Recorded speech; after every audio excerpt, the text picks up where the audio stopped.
Both countries are working toward an agreement. Neither one wants to be out front. They want to hit there about the same time.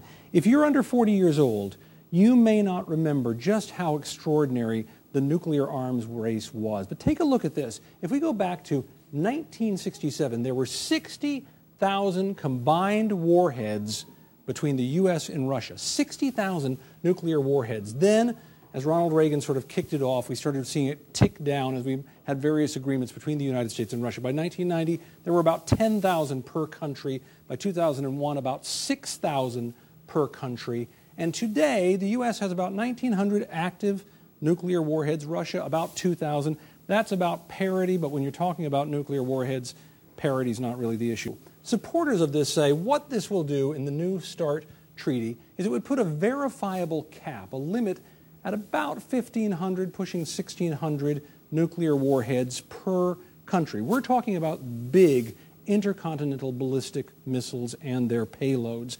We're really the only two countries. China's got some of this, but by and large, we're the only two countries that have a lot of this capability of reaching anywhere in the world with a nuclear weapon. That's why this treaty is such a big deal and why so many people are talking about it. It would also reestablish inspections in both countries. Right now, the only way we know what the Russians are doing is because our satellites fly over and there's some degree of self-reporting and we have some idea of what they're doing. Same for them over here. What many intelligence services really want is this ability to send Americans in on the ground in Russia to look at what they have. Let the Russians do the same here. It calms both countries down. That's the argument for this sort of thing.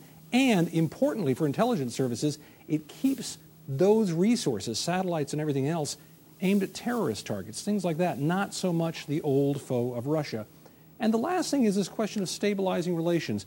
This is important. The reason it's important is because as we deal with Russia and we try to deal with problems in Iran or North Korea or China or anywhere else where Russia might have influence, it can be very helpful if we feel at least that we're on something of a united front with regard to nuclear weapons.